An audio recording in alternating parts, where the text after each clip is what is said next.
থেকে তারা একের পর এক নির্যাতনের মধ্য দিয়ে, দমন নীতির মধ্য দিয়ে, হত্যা খুন গুমের মধ্য দিয়ে এই বিরোধী মতকে, বিরোধী পথকে তারা ধ্বংস করে দিতে চায়। অনেক বড় বড় কথা বলে, বিলবোর্ড লাগায়, প্রধানমন্ত্রী শেখ হাসিনার ছবি দিয়ে উন্নয়নের 4 বছর। আমার মনে পড়ে আমরা যখন আপনার ছাত্র ছিলাম তখন আপনার আইয়ুব খানের উন্নয়নের দশক পালন করেছিল। ঠিক এইভাবে চারদিকে আপনার বোর্ড টোর্ড দিয়ে, ব্যানার ট্যানার দিয়ে, আইয়ুব খানের ছবি দিয়ে, তারপরে 3 মাসও টেকে নেই আইয়ুব খান।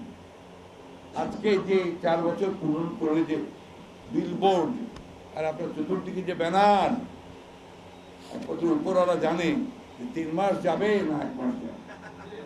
বিএনপি যদি ইলেকশনে যায় তারা টিকতে পারবে না।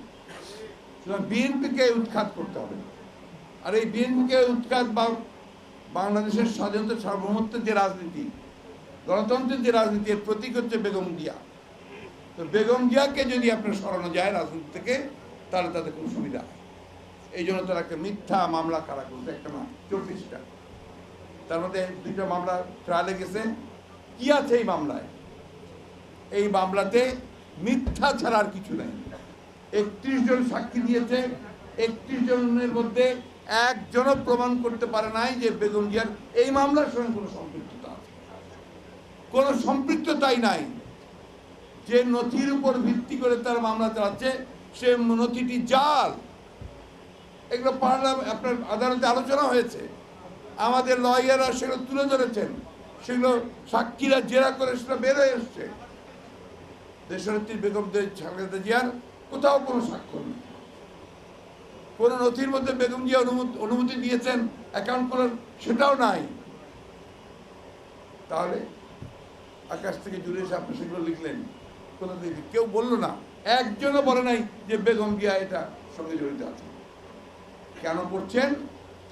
এই জন্যে বেগম জিয়াকে যদি আপনার কোনো রকমে আটকানো যায়, বেগম জিয়াকে যদি কোনো রকমের রাস্তা থেকে দূরে সরানো যায়, তাদের রাস্তা বলছে উদ্দেশ্য প্রণোদিতভাবে এই মিথ্যা মামলা তারা করেছে। এই মিথ্যা মামলাতে তারা বিচার কাজটাও ঠিক মতো করে নাই, করতে দেয় নাই। এখনো অনেক কথা বাকি ছিল, এখনো লয়ারদের অনেক আর্গুমেন্টস বাকি ছিল। সেদিন হঠাৎ করেই সেটা বন্ধ করে দিয়ে আপনার রায়ের দিন তারিখ ঘোষণা করা।